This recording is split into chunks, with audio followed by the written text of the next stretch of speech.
AAT pernikahanku keluarga suamiku gak ada yang datang. Tapi saat mereka tahu bisnis propertiku senilai 1 miliar bulan mertuaku mengirim pesan, kesinilah jam 10 ada yang perlu dibahas. Aku datang dengan...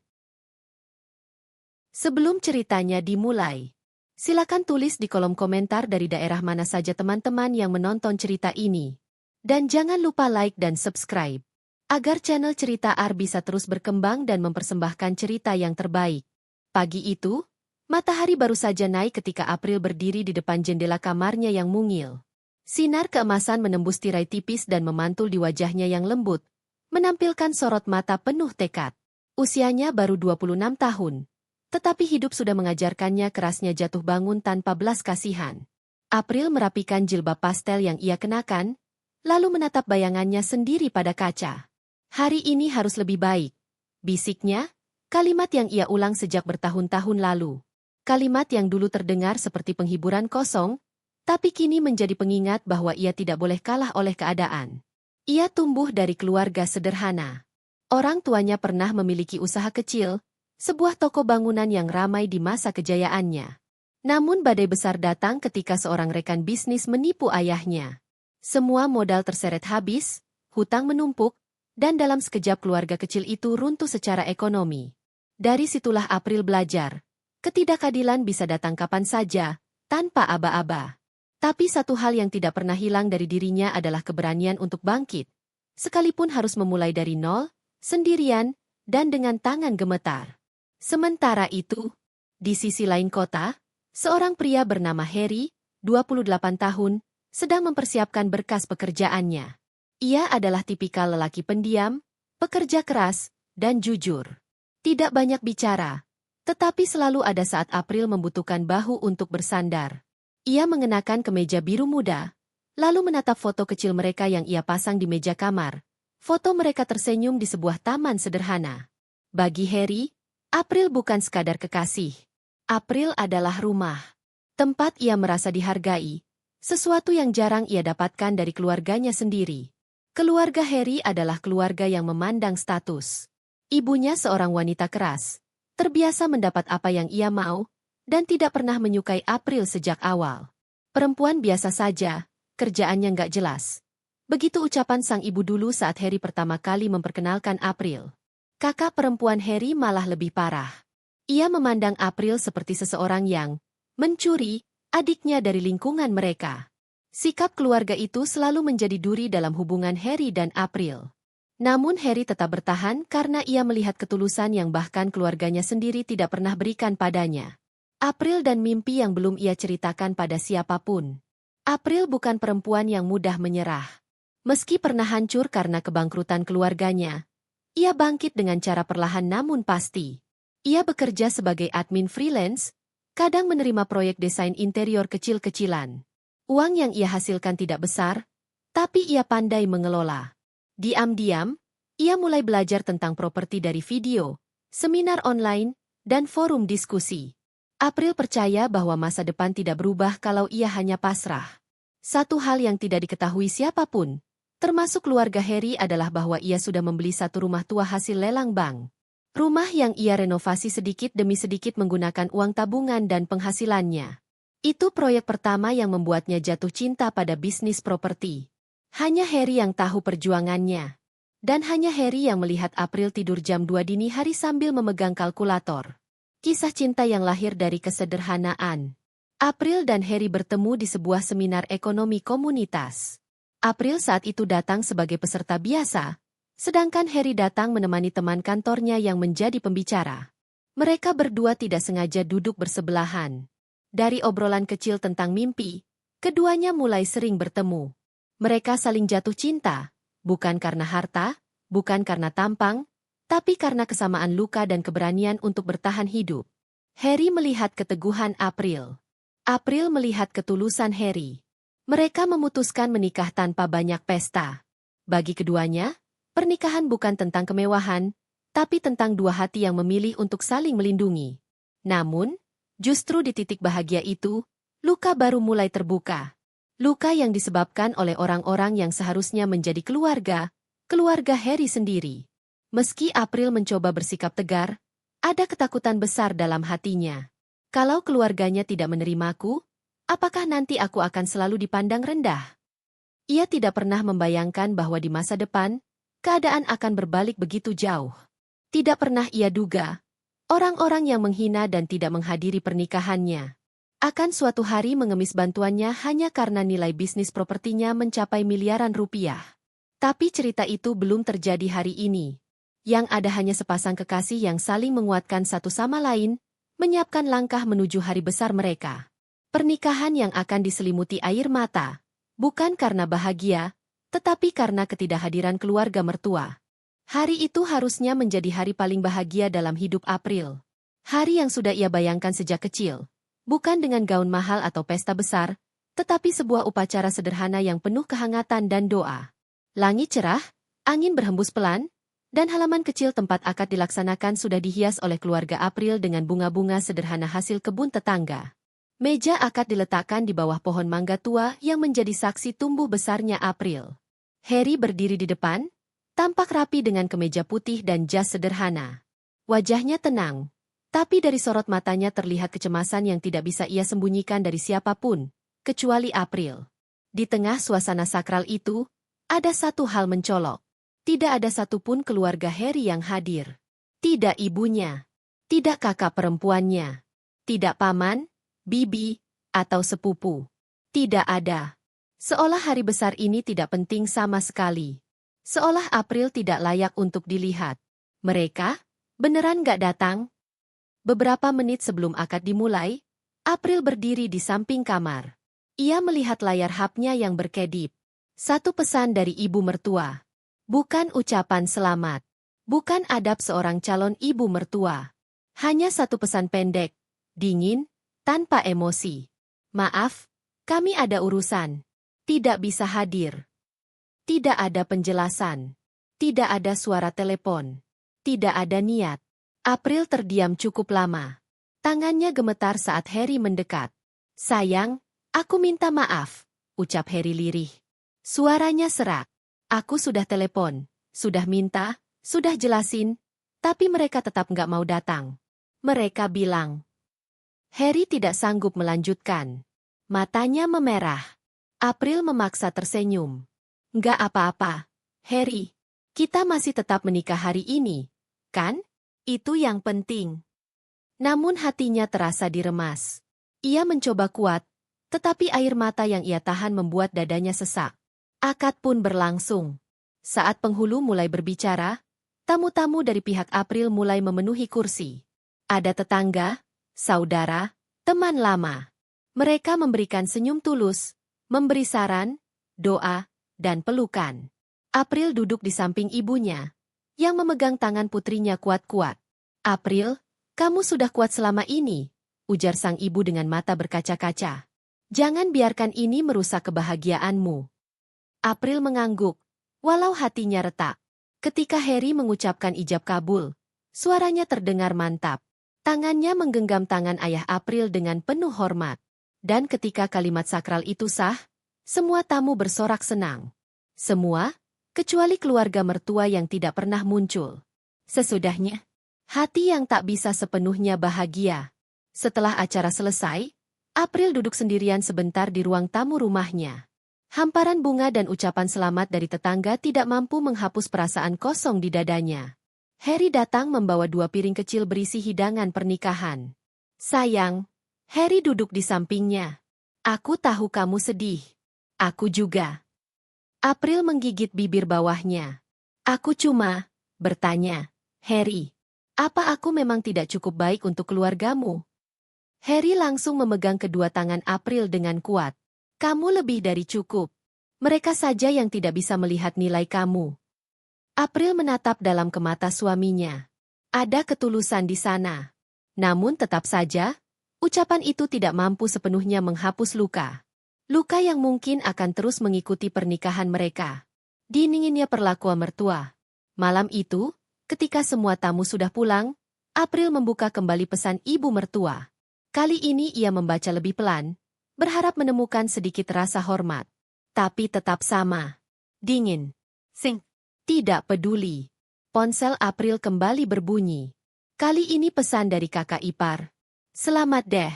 Maaf ya, aku sibuk. Lagian acaranya di rumahmu kan? Agak jauh. Lain kali undangannya di hotel aja. April memejamkan mata. Mereka tidak hanya tidak hadir, tapi juga meremehkan acaranya. Ia menarik napas panjang. Harry memeluknya dari belakang. Maafkan keluargaku, kata Harry pelan. Tapi aku janji, aku akan jaga kamu. April mengangguk. Di pipinya, air mata jatuh diam-diam. Dalam hati, ia berjanji pada dirinya sendiri. Suatu hari, mereka akan melihat siapa aku sebenarnya. Suatu hari, mereka akan sadar bahwa perempuan yang mereka remehkan ini bukan perempuan biasa. Tapi pada malam itu, ia belum tahu bahwa hari itu akan datang jauh lebih cepat dari yang ia bayangkan. Dan ketika waktunya tiba, orang-orang yang meninggalkannya di hari bahagianya justru akan mengejarnya sambil menangis meminta pertolongan. Hari-hari pertama setelah pernikahan seharusnya menjadi masa paling hangat bagi pasangan baru. Namun bagi April, masa itu terasa seperti berjalan di antara dua dunia. Satu dunia penuh cinta bersama Harry, dan satu dunia lain penuh luka yang membekas dari perlakuan keluarga mertua. Rumah kontrakan kecil yang mereka tempati dipenuhi tawa sederhana. Harry berangkat bekerja sebagai staf gudang setiap pagi, sementara April bekerja dari rumah, mengatur pesanan interior, mengurus proyek renovasi kecil, dan belajar makin dalam tentang dunia properti. Secara kasat mata, hidup mereka terlihat bahagia. Namun di balik itu, ada sesuatu yang terkubur dalam hati April, sesuatu yang berdenyut pelan, seperti luka yang tidak pernah benar-benar sembuh. Aku nggak marah, tapi aku sakit. Suatu malam, April duduk di ruang tamu sambil menatap lampu kuning redup yang tergantung di langit-langit. Hari itu ia melihat postingan media sosial keluarga Harry yang sedang pesta ulang tahun salah satu keponakan. Mereka tampak lengkap, tertawa, berfoto bersama, memakai pakaian serasi. Di foto itu, ada caption kakak iparnya. Keluarga itu nomor 1. Nggak boleh ada satu anggota pun yang dilupakan. April menatap lama gambar itu. Bukan iri. Bukan ingin ikut, tapi hatinya seperti ditusuk. Harry datang dari dapur, membawa 2 gelas teh hangat. Ketika ia melihat wajah April, ia langsung tahu ada sesuatu yang salah. Sayang, kamu nangis. Harry duduk di sampingnya. April cepat-cepat menghapus air matanya. Enggak, cuma capek. Harry menarik napas panjang, menyentuh bahunya lembut. Kamu lihat postingan keluarga aku, ya? April tidak menjawab, tapi diamnya adalah jawaban paling jelas. April, suara Harry bergetar.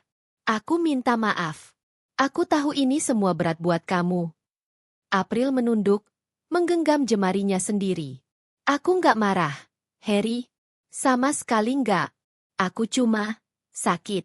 Waktu kita menikah, mereka bahkan nggak usaha buat datang. Aku cuma bertanya-tanya, apa mereka benar-benar membenciku? Harry langsung memeluknya erat. Enggak, kamu nggak salah, dan kamu nggak pantas diperlakukan begitu. April membalas pelukan itu. Meski pelukan itu hangat, rasa sesaknya tetap tinggal. Di balik senyum April, ada ketegaran yang terbentuk dari rasa sakit. Keesokan harinya, April kembali tenggelam pada pekerjaannya. Ia membagi waktunya antara proyek kecil-kecilan, renovasi kamar kos, desain dapur kecil, hingga membantu teman yang ingin menjual rumah warisan. Di setiap pekerjaan, ia memberikan yang terbaik. Ia membangun reputasi perlahan, rapi, jujur, dan teliti. Dalam kesibukan itu, sesekali bayangan hari pernikahannya terlintas. Wajah Harry yang menahan kecewa, kursi kosong di sisi keluarga pria, dan pesan dingin itu, semuanya kembali menghantam seperti gelombang kecil. Namun April tidak membiarkan luka itu mematikan langkah. Sebaliknya, ia menjadikannya bensin, penggerak untuk maju. Aku harus mandiri. Aku harus kuat. Aku harus berhasil. Ia tidak bersuara lantang. Tidak mengeluh. Tidak membalas perlakuan mertua. April memilih jalan yang lebih sulit. Jalan untuk membuktikan dirinya melalui pencapaian, bukan pertengkaran. Harry, suami yang terjepit bersalah. Sementara itu, Harry berada di posisi yang sulit. Setiap kali ia pulang kerja dan melihat istrinya tersenyum, Ia tahu di balik senyum itu ada luka yang ia sendiri tidak sanggup sembuhkan. Malam itu, sambil duduk di dapur kecil mereka, Harry berkata lirih. Aku pengen kamu bahagia, April. Tapi aku juga nggak tahu harus gimana sama keluargaku. April tersenyum kecil. Kamu sudah cukup, Harry. Beneran. Aku cuma butuh kamu ada di sisiku. Harry menggenggam tangan April seolah itu satu-satunya hal yang bisa ia lakukan untuk menebus kesalahan yang bukan miliknya. Dalam hatinya, Harry berjanji. Jika suatu hari keluarganya menyakiti April lagi, ia tidak akan tinggal diam. Api kecil yang mulai menyala. Di dalam hati April, perlahan tumbuh sesuatu. Bukan dendam. Bukan amarah. Tapi tekad untuk membuktikan bahwa perempuan yang mereka hina dapat berdiri jauh lebih tinggi daripada yang mereka bayangkan. Dan tanpa mereka sadari, hari itu semakin dekat. Hari ketika nama April akan dikenal dalam dunia properti. Hari ketika pendapatannya mencapai 1 miliar per bulan. Hari ketika orang-orang yang kini meremehkannya akan datang memohon padanya seperti orang kehausan di padang pasir. Namun untuk sampai ke sana, April harus melewati badai terlebih dahulu. Dan badai itu mulai tampak di kejauhan. Pelan, tapi pasti. Sebuah konflik yang akan mengubah hidup rumah tangga mereka. Pagi itu, April duduk di meja kayu kecil di ruang kerja rumah kontrakan mereka. Secangkir kopi hitam yang mulai mendingin berada di samping laptopnya. Sinar matahari menembus tirai, menciptakan garis-garis cahaya di dinding. Rumah itu masih sederhana, tapi suasananya mulai terasa berbeda. Ada energi baru di dalam diri April. Seperti sebuah pintu besar yang lama tertutup, kini perlahan mulai terbuka. Teleponnya berdering. Bu April, desain renovasi ibu yang kemarin luar biasa. Besok bisa survei rumah tetangga saya juga? Katanya dia mau jual properti. April tersenyum. Tentu, Bu. Dengan senang hati. Satu proyek datang. Lalu proyek berikutnya. Lalu rekomendasi demi rekomendasi. Dalam waktu kurang dari 3 bulan, nama April mulai dikenal di lingkungan dan media sosial lokal sebagai April, konsultan properti yang jujur, cepat, dan hasilnya memuaskan. Yang awalnya hanya kerja sambilan berubah menjadi ladang emas. April bekerja dari pagi hingga malam, ke lapangan, bertemu klien, membuat desain, bahkan mempelajari hukum properti. Harry melihat perubahan itu dengan bangga. Sayang, kamu beneran luar biasa, katanya suatu malam sambil memijat pundak April yang lelah. Aku bangga banget. April tersenyum, meski matanya berat. Ini semua buat masa depan kita. Tetes pertama keajaiban, deal besar pertama. Proyek yang benar-benar mengubah segalanya datang dari seseorang yang tidak pernah ia duga. Seorang pengusaha properti senior, Pak Dimas, melihat hasil renovasi April di Instagram. Ia menghubungi April langsung dan mereka bertemu di sebuah rumah tua besar yang tampak terbengkalai. Bagaimana kalau rumah ini kamu yang tangani? Renovasi, konsep, jual. Kita bagi hasil. Pak Dimas berkata tanpa basa-basi. April menatap bangunan itu dengan campuran kagum dan takut. Rumah itu besar, klasik, dan rusak parah. Tetapi di mata April, ia melihat peluang.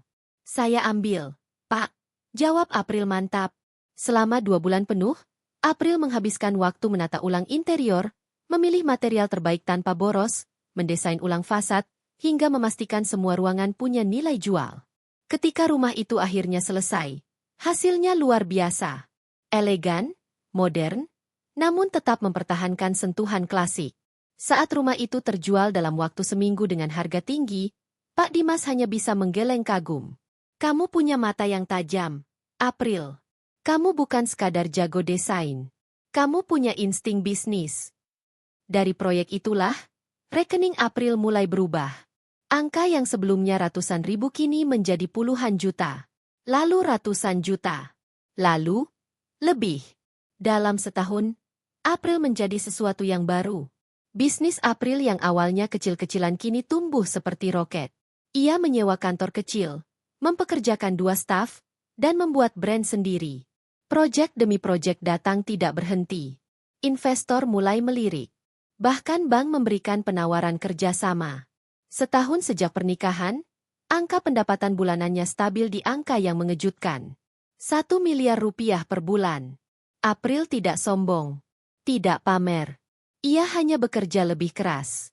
Setiap malam Harry membantu mengurutkan dokumen, membawakan air minum, atau sekadar menemani. Ia menjadi suami yang mendukung tanpa banyak bicara. Namun di balik semua itu, ada sesuatu yang berubah. Sesuatu yang April tidak sadari. Ketika ia melejit ke atas, kata-kata tentang dirinya mulai bertebaran ke seluruh keluarga besar Harry. Gosip sederhana yang berubah jadi kegegeran keluarga. Awalnya hanya bisik-bisik kecil. Si April itu sekarang kaya ya? Katanya proyeknya banyak banget. Dengar-dengar punya kantor sendiri. Lalu bisik-bisik itu berubah menjadi pembicaraan serius. 1 juta? Bukan, 1 miliar per bulan katanya. Dan ketika kabar itu sampai ke telinga ibu mertua, reaksinya bukan kagum, tetapi terkejut, sampai tidak percaya. Apa? April itu? Yang dulu nikahnya cuma di rumah itu? Yang keluarganya sederhana itu? Nggak mungkinlah. Namun ketika seorang saudara menunjukkan artikel kecil tentang bisnis April yang viral, barulah semuanya berubah. Mereka terdiam, terpukul, tersentak. Dan yang paling terkejut, tentu saja ibunya Harry. Dialah yang dulu mengirim pesan dingin saat pernikahan. Dialah yang tidak peduli pada April bahkan sehari pun. Kini, dialah yang pertama kali merespons. Dengan pesan pendek, namun kali ini dengan nada yang sangat berbeda. April. Datang ke rumah jam 10. Ada yang perlu dibahas. April membaca pesan itu sambil memegang gelas teh di kantor barunya. Ia tidak marah, tidak tersinggung, tidak terkejut. Ia hanya tersenyum tipis. Karena ia tahu, inilah titik balik lain dalam hidupnya. Bukan tentang bisnis, tapi tentang harga diri. Dan hari itu akan menjadi hari yang membuat keluarga Harry membuka mata selebar-lebarnya. Harry pulang lebih cepat dari biasanya malam itu. Biasanya ia baru tiba menjelang Isya. Tapi kali ini suara pintu terbuka sudah terdengar ketika matahari masih menyisakan cahaya jingga. April yang sedang mengecek laporan pembangunan perumahan baru di tablet langsung menoleh. Ayah cepat pulang? Tanya April sambil tersenyum kecil. Harry meletakkan tasnya, wajahnya terlihat bingung bercampur ragu. Aku mau bicara sama kamu. April menutup tabletnya, berusaha menjaga nada tetap tenang. Boleh. Ada apa? Harry duduk di sampingnya. Suaranya pelan, seolah takut menyakiti. April, kamu yakin aku nggak keberatan kalau kamu yang lebih banyak hasilin uang? Pertanyaan itu terdengar sederhana. Tapi April tahu, ini lebih dalam daripada sekadar kecemburuan finansial. Ini tentang harga diri. Tentang luka yang Harry bawa sejak hari pernikahan mereka. Ketika seluruh keluarganya tidak muncul dan menyisakan rasa malu yang diam-diam tumbuh menjadi beban tak kasat mata. Kamu keberatan? Tanya April balik, hati-hati. Harry menghela napas panjang. Aku? Bukan keberatan. Cuma, aku ngerasa aku gagal jadi suami. Orang-orang di kantor bilang aku cuma numpang hidup sama istri. Ada juga yang bilang, Harry beruntung dapat istri crazy rich tapi mukanya pas-pasan. Mereka ketawa. Ada sesak yang langsung menampar dada April. Bukan karena Harry minder, tapi karena orang lain begitu mudah menghinanya. Harry, April menggenggam tangan suaminya. Kamu bukan laki-laki yang gagal. Kamu kerja keras. Kamu baik. Kamu nggak pernah nuntut apapun dari aku. Justru kamu bikin aku merasa aman. Harry mengangkat wajahnya. Mata itu tampak memendam sesuatu yang lebih besar. Ada lagi yang perlu kamu tahu, katanya lirih. Aku rasa ibu sudah curiga. Dia tanya-tanya soal pekerjaanmu. Dan, sepertinya dia tahu tentang bisnis properti kamu. Dad, kalimat itu jatuh seperti batu. Siapa yang bilang ke mereka? Tanya April, wajahnya mengeras. Aku nggak tahu pasti. Harry menggeleng. Tapi tadi siang, ibu telepon aku. Dia bilang, Harry, kamu itu suami. Masa kamu biarin istrimu kerja sampai kaya begitu tanpa bantu keluarga? Kamu malah nggak pernah kasih uang ke ibu. Aku kaget. April. Seolah-olah mereka tiba-tiba peduli. April merasakan sesuatu di dadanya. Campuran marah, kecewa, dan dinginnya kesadaran. Selama ini, keluarga Harry bahkan tak hadir di hari paling sakral dalam hidup mereka. Mereka tak pernah mengirim kabar, apalagi bertanya apakah April baik-baik saja. Dan tiba-tiba, hanya karena uang? Apa ibu ngomong yang lain? Tanya April, berusaha menahan emosi. Harry ragu sejenak sebelum akhirnya menjawab. Ibu bilang, mungkin kamu bisa bantu renovasi rumah mereka. Terus dia bilang kamu pasti nggak keberatan bantu biaya kontrakan adik-adik.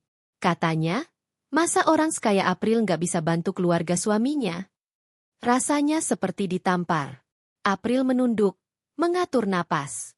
Jadi setelah mereka tahu bisnis kita tembus 1 miliar per bulan, baru sekarang mereka merasa perlu mengakui aku sebagai keluarga. Harry ingin menjawab, tapi ia hanya terdiam. Diamnya adalah bukti bahwa ia juga terluka. Dan ia tahu, April lebih terluka lagi. Beberapa detik sunyi berlalu. Lalu, Harry berkata pelan, aku minta maaf. Aku tahu ini nggak adil buat kamu. April menggeleng. Bukan salah kamu. Aku cuma kecewa. Dan benar, kekecewaan itu merambat seperti kabut, masuk ke ruang yang selama ini damai, mengisi sudut-sudut yang tadinya hangat. Lalu ponsel April bergetar. Satu pesan masuk. Dari nomor tak dikenal. Kesinilah jam 10. Ada yang perlu dibahas. Tak ada nama. Tak ada salam. Hanya perintah.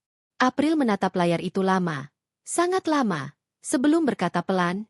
Harry, keluargamu sudah mulai. Harry menghela napas keras. Aku takut ini bakal makin kacau. Tapi kamu tahu. April menatap mantap. Ini saatnya aku lihat, apa mereka datang untuk keluarga, atau untuk uang. Di dalam hati April, sebuah pintu rahasia yang selama ini tertutup rapat akhirnya terbuka. Pintu yang memisahkan kasih dan realita pahit. Satu hal jelas, hidupnya tidak akan sama lagi setelah ini. Dan malam itu, untuk pertama kalinya sejak mereka menikah, April benar-benar merasa, badai sedang menuju rumah tangganya. April tidak bisa tidur malam itu. Pesan singkat yang masuk dari nomor tak dikenal terus terulang di kepalanya. Seperti gema yang tak mau berhenti. Kesinilah jam 10. Ada yang perlu dibahas.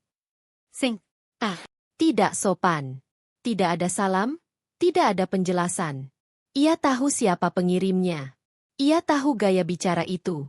Ibu mertuanya, yang bahkan tidak datang ke pernikahannya, yang tidak pernah sekalipun menanyakan kabarnya, dan yang selama ini bahkan menganggap April bukan siapa-siapa.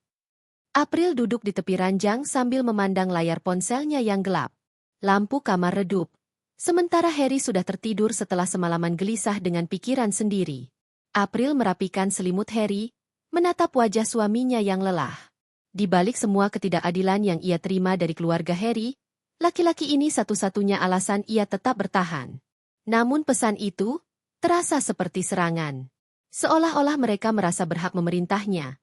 Seolah-olah ia bagian dari mereka ketika uangnya dibutuhkan, dan bukan siapa-siapa ketika ia tidak menguntungkan.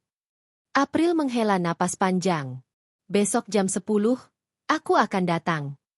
Bukan untuk menuruti mereka. Bukan untuk tunduk. Tapi untuk melihat sendiri, apa yang sebenarnya mereka inginkan. Pagi itu, udara terasa aneh bagi April. Bukan dingin, bukan panas. Lebih seperti tekanan yang tidak terlihat.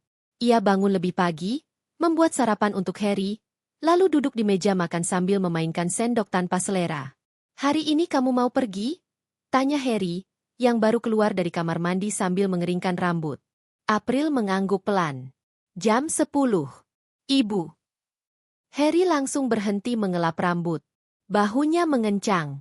Kamu nggak harus datang kalau nggak mau, April. Aku mau. April menatapnya lembut. Aku cuma ingin tahu apa niat mereka sebenarnya. Lebih baik aku dengar sendiri daripada terus menebak-nebak. Harry duduk di depannya, wajahnya penuh rasa bersalah. Aku takut mereka bikin kamu sedih. April tersenyum pahit. Aku sudah sering sedih karena mereka. Kali ini, biar aku yang hadapi. Harry menunduk, lalu menggenggam tangan April erat. Kalau ada apa-apa, telepon aku. Aku bakal nyusul. April mengangguk. Keduanya diam beberapa saat. Ada keheningan yang berat di antara mereka, keheningan yang dipenuhi rasa takut dan kemungkinan buruk. Jam 9.30, April mengenakan blazer elegan warna krem dan celana panjang hitam. Penampilannya rapi, profesional, namun tetap sederhana. Ia tidak berniat pamer, tapi ia juga tidak ingin terlihat lemah di depan orang yang meremehkannya. Ia mengambil kunci mobil. Bukan mobil kecil seperti dulu pertama kali ia menikah. Ini adalah SUV mewah yang ia beli dari hasil kerja kerasnya sendiri. Bukan warisan, bukan hadiah, murni dari keringat dan perjuangannya membangunkan bisnis properti yang kini meroket. Mesin mobil menyala halus. April menarik napas panjang, mencoba menenangkan diri. Lalu ia melaju ke rumah mertua, rumah yang bahkan tidak pernah ia datangi sejak hari pernikahannya. Ketika mobilnya berhenti di depan rumah mertua, beberapa tetangga langsung memandang penasaran. Beberapa bahkan berbisik. Rumah itu masih sama seperti dulu. Kecil, cat mengelupas, pagar berkarat. Tapi hari ini, suasananya berbeda. Ada rasa tidak nyaman menyambutnya bahkan sebelum ia mengetuk pintu. April turun dari mobil. Kakinya melangkah mantap. Ia mengetuk pintu 3 kali. Tak lama, pintu dibuka. Ibu mertuanya muncul. Wajahnya terkejut, namun cepat berubah menjadi kesan, mengatur. "Oh, kamu datang juga," katanya tanpa senyum. Tapi tatapan matanya jelas tidak bisa berbohong. Ia sedang terkejut melihat penampilan April yang jauh lebih mapan dari bayangannya. April membalas dengan senyum sopan. "Ibu yang suruh saya datang." Ibu mertuanya mendengus kecil lalu mempersilakan masuk. "Ayo masuk. Kita harus bicara." April masuk. Di ruang tamu kecil itu, terlihat adik-adik Harry duduk sambil menunduk. Entah malu, entah tidak nyaman. Suasana tegang. Ibu mertuanya duduk, menyilangkan tangan, lalu menatap April dari ujung rambut sampai ujung kaki. "Kita nggak perlu basa-basi," katanya langsung. "Kami tahu kamu punya bisnis besar. Kami tahu kamu dapat 1 miliar per bulan. Jadi, ya, ada banyak hal yang perlu kamu bantu." April hanya diam, tapi jantungnya berdegup keras. Kini semuanya jelas. Mereka mengundangnya bukan untuk meminta maaf. Bukan untuk memperbaiki hubungan keluarga. Mereka mengundangnya untuk mengambil sesuatu darinya. Dengan suara pelan namun tajam, ibu mertuanya berkata, "Kamu sekarang kaya. Sudah waktunya kamu bantu keluarga suami. Mulai hari ini, kamu harus." April mengangkat wajah. Tatapannya kuat. Hari ini, batas baru akan ditetapkan. Dan keluarga Harry akan tahu. April bukan perempuan yang bisa diperintah seenaknya. Pertemuan itu baru dimulai. Tapi April sudah bersiap menghadapi badai. Jam di dashboard mobil menunjukkan pukul 9.59 tepat ketika April berhenti di depan rumah mertua. Mesin mobilnya yang halus dan modern perlahan mereda, meninggalkan keheningan yang terasa lebih jelas daripada sebelumnya. Rumah itu masih sama seperti terakhir kali ia lihat. Cat dinding mengelupas, pagar besi berkarat, dan halaman kecil yang dipenuhi rumput liar. Namun ada satu hal yang berbeda. Tetangga-tetangga mulai keluar. Mereka tak bisa menyembunyikan rasa penasaran ketika mobil mewah April berhenti di depan rumah mertua. Beberapa ibu-ibu saling menyikut, berbisik pelan, sementara seorang bapak tua yang sedang menyapu jalan berhenti, menatap mobil itu dengan alis terangkat. "Ini siapa? Saudara jauh Bulastri?"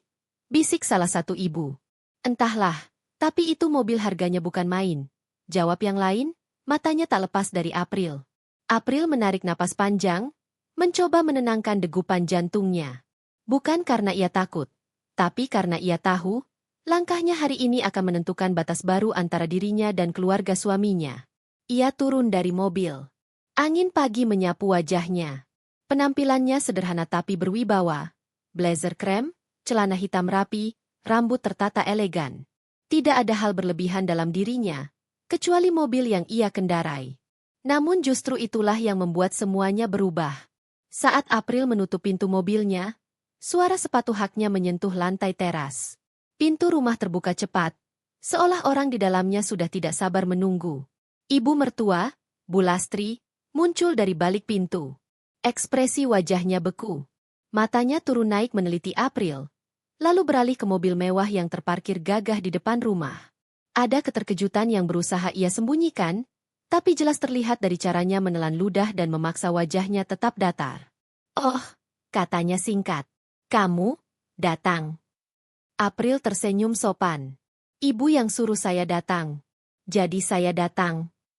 Nada suaranya tenang. Tidak meninggi, tidak gemetar. Justru ketenangan itu yang membuat Bulastri terlihat semakin tidak nyaman. "Masuklah," katanya cepat, seolah terburu-buru ingin menyingkirkan April dari tatapan para tetangga. Namun sebelum April masuk, suara dari teras samping terdengar. "Bu, itu beneran menantu ibu? Cantik dan kaya sekali ya." Beberapa tetangga tampak tak bisa menahan komentar. Bulastri langsung memotong keras. Udah, nggak usah komentar apa-apa." April hanya tersenyum tipis. Ia sudah terbiasa menghadapi pandangan orang, entah yang meremehkan, ataupun yang mendadak memuja ketika tahu ia kaya. Saat masuk, April melihat ruang tamu itu kecil dan sempit, dengan perabot tua yang tampak disusun seadanya. Tak ada tanda-tanda kehangatan keluarga. Hanya ada kecanggungan yang terasa menyengat. Adik-adik Harry duduk di sofa, menunduk. Mereka jelas tak siap melihat April datang dengan mobil seperti itu. Salah satu dari mereka bahkan tampak malu dan salah tingkah, seperti baru sadar siapa sebenarnya kakak iparnya. Bulastri duduk dengan sikap seperti pemimpin rapat. Ia menyilangkan tangan, mendongakkan dagu sedikit, berusaha menunjukkan wibawa. "Baiklah," katanya membuka pembicaraan. "Kita mulai saja. Ada banyak hal yang perlu kamu bantu." April duduk perlahan, punggungnya tegak. Ia tidak marah, tidak tersinggung, tidak takut. Justru ia semakin tenang. "Silakan, Bu," katanya. "Apa yang ingin dibahas?" Tanpa ragu, bahkan tanpa rasa malu sedikit pun, Bulastri mulai bicara dengan nada seolah-olah April adalah bank keluarga. "Pertama, rumah ini butuh renovasi besar. Kamu pasti bisa bantu. Lalu, adik-adikmu ini butuh biaya sekolah dan kontrakan. Terus." Ia berhenti sejenak, lalu menatap April dengan tatapan meminta memaksa. "Dan kamu sebagai istri Harry, sudah sewajarnya bantu keluarga suami. Kamu kan kaya." Ada jeda panjang. Sangat panjang. Satu ruangan itu seperti ditarik dalam diam. April meletakkan tasnya dengan perlahan. Lalu ia menatap ibu mertuanya sebagaimana seorang profesional mengamati seseorang yang baru saja menunjukkan sifat aslinya. "Bu," katanya lembut namun tegas. "Sebelum kita bahas apapun, saya mau tanya satu hal." "Hal apa?" Bulastri mengerutkan dahi. April menatap tajam, namun tetap sopan. "Di hari pernikahan saya, kemana perginya keluarga suami saya?" Pertanyaan itu langsung membuat ruangan membeku. Adik-adik Harry saling pandang. Bulastri tersentak, kehilangan kata-kata sejenak. April melanjutkan, suaranya dingin namun tetap terkendali. "Sekarang rumah ini butuh bantuan, adik-adik butuh uang, ibu butuh dukungan." Ia mencondongkan tubuh sedikit. "Tapi waktu kami menikah, waktu ibu seharusnya datang untuk restu, kenapa semuanya hilang?" Bulastri membuka mulutnya, tapi tak ada suara keluar. April tahu ia sudah menyenggol pusat masalah. Mereka tidak datang bukan karena alasan penting, tapi karena meremehkannya. Dan sekarang mereka merangkak kembali karena uang. April bersandar lagi, tersenyum tipis. "Silakan jawab, Bu. Sesudah itu, baru kita bahas bantu-membantu." Hening menyelimuti ruangan. Hening yang mengguncang. Hening yang menyadarkan sesuatu. Kedatangan April dengan mobil mewah bukan sekadar penampilan. Itu adalah tanda bahwa hidupnya sudah jauh melampaui batasan yang dulu mereka beri. Dan kini, giliran mereka yang harus menjelaskan diri. Pertemuan itu belum selesai. Tapi satu hal sudah jelas. April bukan lagi perempuan yang bisa diremehkan. Keheningan di ruang tamu itu semakin menjadi-jadi. Setelah pertanyaan April tentang pernikahan, Bulastri tampak gelagapan. Bibirnya bergetar, matanya berkedip cepat, seolah berusaha mencari alasan yang bisa diterima. Padahal ia sendiri tahu, tidak ada alasan yang layak. "Kak kami," waktu itu, Bulastri mencoba bicara, tapi suaranya goyah. "Kami sibuk, April. Ada urusan keluarga." April tidak menanggapi. Ia hanya menatap, tenang, tapi tegas. Adik Harry yang paling kecil menggigit bibirnya. Tampak bersalah. Yang paling besar menunduk lebih dalam. Dan akhirnya, Bu Lastri menyerah. Ia menghela napas kasar lalu berkata, "Baik, kami memang merasa kamu bukan pasangan yang cocok untuk Harry waktu itu. Kamu waktu itu kan cuma kerja biasa. Kami pikir kamu tidak punya masa depan jelas. Kami kecewa Harry pilih kamu." Kalimat itu menusuk pelan, tapi tidak lagi menyakitkan seperti dulu. April sudah jauh melampaui rasa sakit itu. "Jadi," April berkata perlahan, "karena saya dianggap tidak punya masa depan, kalian merasa tidak perlu hadir di hari pernikahan anak kalian sendiri?" Bu Lastri terdiam. Untuk beberapa detik, ia terlihat menyesal. Tapi, rasa malu itu cepat hilang, digantikan dengan sesuatu yang jauh lebih familiar. Muka memohon. Dengan cepat, Bu Lastri berubah. Dari nada tegas menjadi lembek, dari dingin menjadi mendayu-dayu. "Tapi, sekarang kamu sudah sukses, April." Nada suaranya mendadak seperti seseorang yang mengemis simpati. "Dan kamu kan sudah jadi istri Harry. Sudah seharusnya kamu bantu keluarga suamimu." Ia mendekat sedikit, suaranya memelas. "Kita ini keluarga, April." April menahan senyum pahit. Keluarga? Kata itu tidak pernah mereka gunakan ketika memutuskan untuk mengabaikan pernikahan putra mereka sendiri. "Keluarga yang mana, Bu?" tanya April lembut. "Keluarga yang hanya muncul kalau butuh uang." Tatapan Bu Lastri langsung menajam. Ia tampak tersinggung, tapi ia butuh April, jadi ia menahan diri. Lalu terjadilah sesuatu yang membuat April tercengang. Bu Lastri mencondongkan tubuh dan berkata tanpa malu sedikit pun, "Kami ingin kamu bantu renovasi rumah ini. Butuh sekitar 300 juta. April yang sedang memegang gelas air hampir tersedak. 300 juta? Namun Bu Lastri belum selesai. "Lalu, adik-adik Harry mau buka usaha. Biar nggak jadi beban. Kamu bantu modal, 200 juta cukup." "Terus." "Bu, cukup." April menegakkan tubuh. Jumlahnya tidak masuk akal. Tapi Bu Lastri tetap memaksa. Bahkan suaranya semakin memohon. "Kamu kan dapat 1 miliar per bulan. Masa bantu keluarga suami segitu aja nggak bisa? Lagi pula, kamu nggak mau kan keluarga ngomong macam-macam? Nanti dibilang kamu pelit, sombong setelah kaya." April tersenyum tipis. Ia tahu tekanan sosial seperti itu sering digunakan untuk memaksa seseorang menyerah. Adik Harry yang paling kecil ikut bersuara. Suaranya lembut tapi jelas memohon. "Kak April, tolong, ya? Kakak kan kaya?" Yang satu lagi menambahkan, "Iya, Kak, kami butuh banget. Kakak bantu aja, kan kakak keluarga." April memejamkan mata sejenak. Bukan karena marah, tapi karena sedih bahwa keluarga suaminya benar-benar tidak tahu batas. Lalu ia membuka mata dan berkata, "Bu, saya ingin meluruskan sesuatu." Semua langsung diam. April melanjutkan, suaranya stabil tapi dingin. "Saya bekerja keras untuk sampai di titik ini. Bukan warisan, bukan hadiah, bukan juga bantuan dari keluarga ibu." Bu Lastri memutar bola mata, tapi tetap diam. "Jadi kalau sekarang ibu ingin saya membantu, saya akan bantu. Tapi..." April menatap langsung ke mata ibu mertuanya. "Hanya jika ibu dan keluarga mengerti batas dan menghargai kami. Bukan memerintah." Bu Lastri mendadak berubah lagi. Dari merengek, kembali agresif. "April, kamu ini bagaimana sih? Kamu itu istri. Kewajibanmu adalah ikut aturan keluarga suami. Kalau kami butuh uang, ya kamu kasih. Harry itu tanggung jawabmu." April hampir tertawa muram. Bagaimana mungkin seseorang berbicara seperti itu? Tapi sebelum April sempat merespons, Bu Lastri melanjutkan. "Pokoknya, kami mau kamu bantu semua kebutuhan keluarga ini. Kamu punya banyak uang, masa kamu nggak mau kasih sedikit untuk mertua sendiri?" Suaranya meninggi. "Kamu mau kami bilang ke orang-orang kalau kamu cuma pura-pura baik?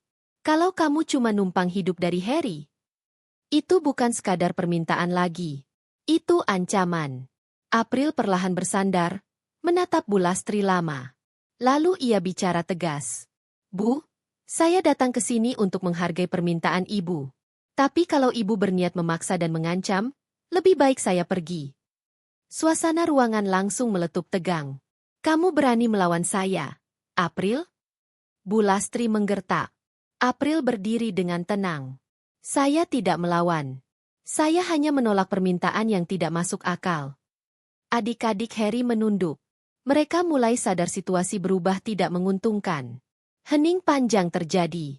Hening yang membuat Bu Lastri cemas. Hening yang membuat tekanan balik ke dirinya. Hening yang membuatnya sadar. Kalau April pergi, tidak ada Rp1 pun yang akan mereka dapatkan. Dengan wajah berubah drastis, Bu Lastri akhirnya berkata, April, tunggu. Kita bisa bicarakan baik-baik. Ibu cuma. Namun April mengangkat tangan pelan. Bu, saya bukan mesin uang. Ia memutar badan pelan, berjalan menuju pintu. Tapi sebelum keluar, ia menoleh dan berkata, saya bantu kalau ada saling menghargai. Bukan permintaan yang dipaksa. Bukan angka yang tidak masuk akal. Lalu ia membuka pintu. Kalau ibu siap menghargai kami sebagai keluarga, telepon saya. Tapi kalau tidak. Ia tersenyum tipis. Sopan, tapi dingin. Kita cukup sampai di sini.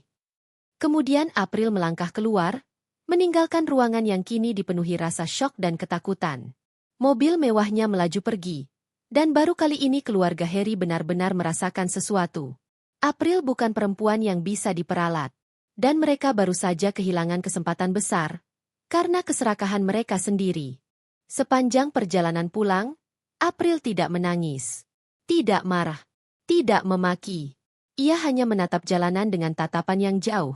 Seperti seseorang yang akhirnya melihat kebenaran yang selama ini ia abaikan. Keberhasilan yang melejit, bisnis yang stabil, dan kehidupan rumah tangga yang pelan-pelan membaik bersama Harry, semuanya terasa ringan. Yang terasa berat justru satu hal. Keluarga yang seharusnya menjadi tempat bernaung, tetapi justru menjadi beban. Saat mobilnya memasuki halaman rumah, Harry sudah menunggu di teras.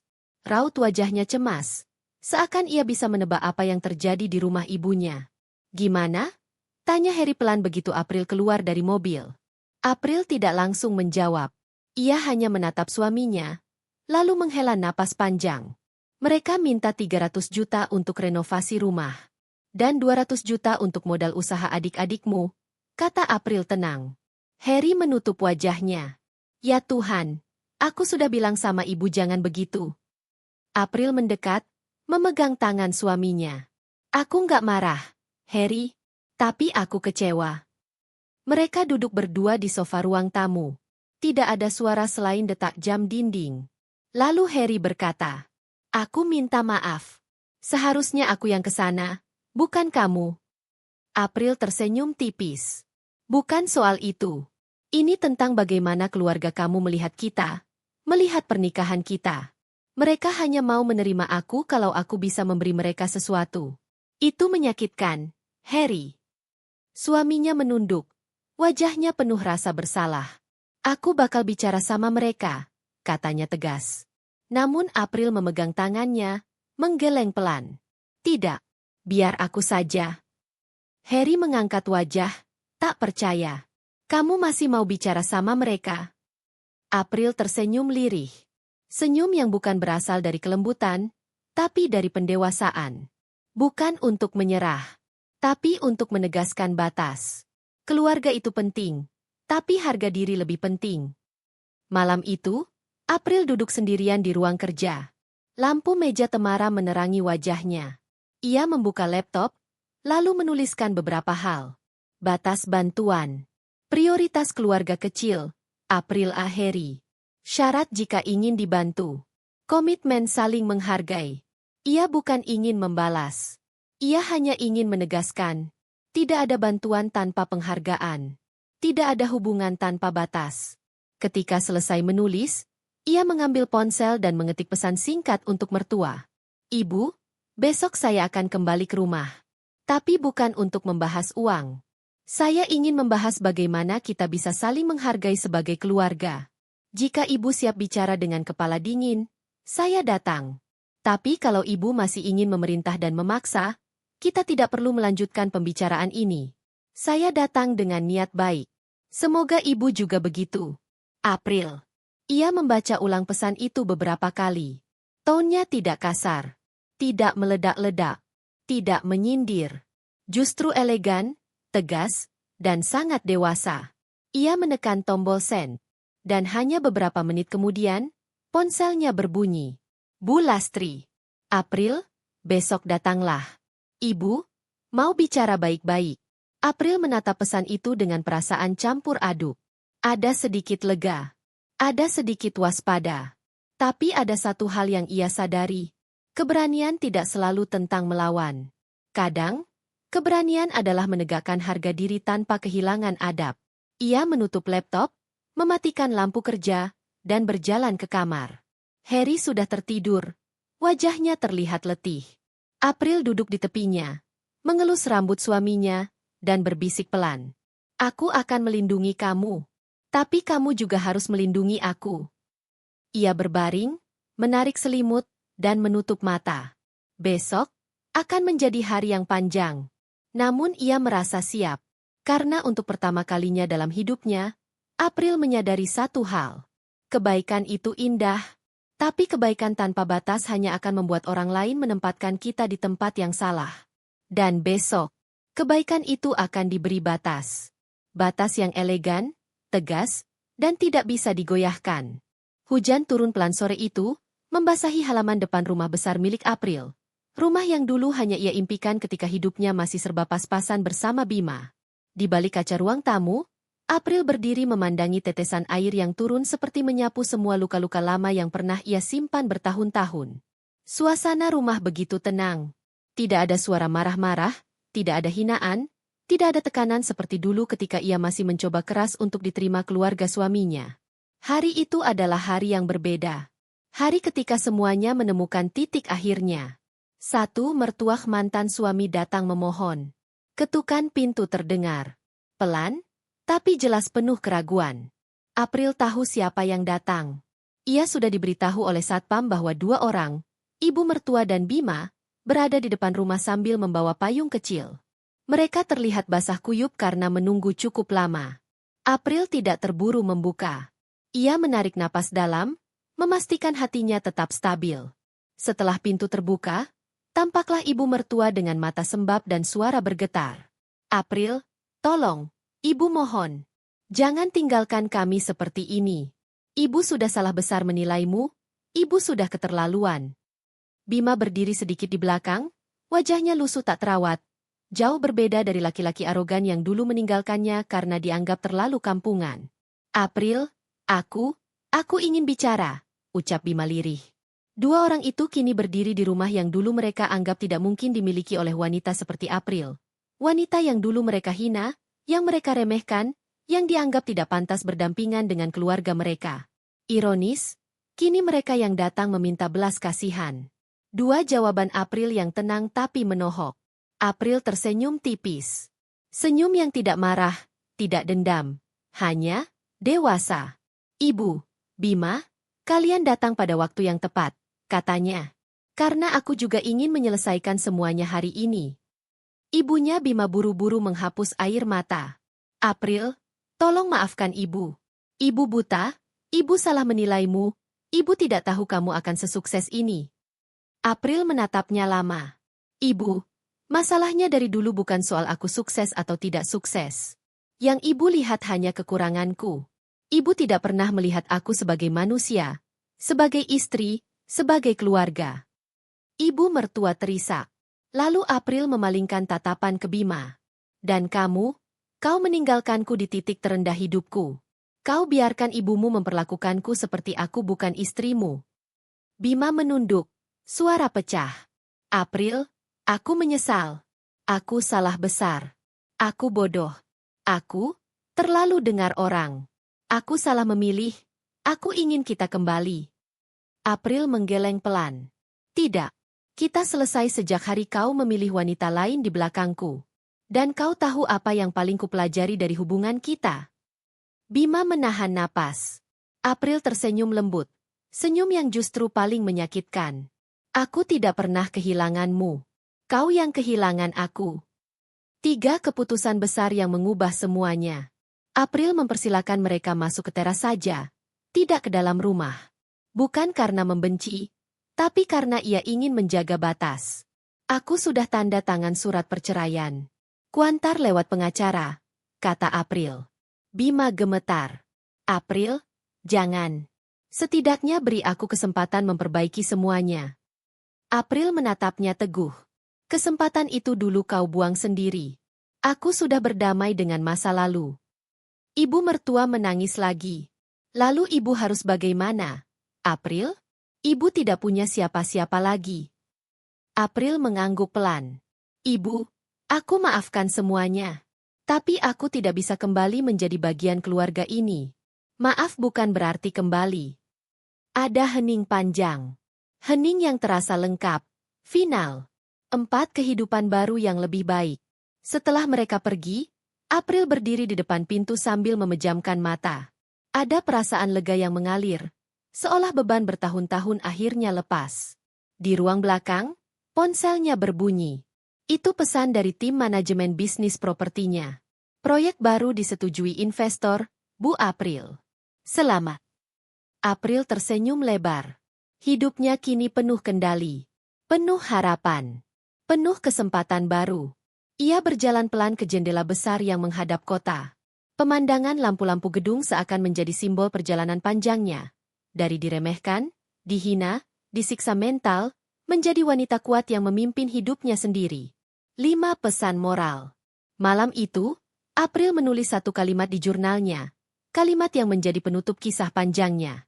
Beberapa luka tidak ditakdirkan untuk disembuhkan oleh orang yang memberinya, tetapi oleh kekuatan yang tumbuh di dalam diri kita sendiri. Ia menutup jurnal itu dan tersenyum. Terima kasih, masa lalu, sekarang aku memilih masa depan yang lebih baik. Dan itulah awal dari babak baru kehidupan April. Tanpa luka, tanpa ketakutan, tanpa keraguan, hanya dirinya yang akhirnya merdeka.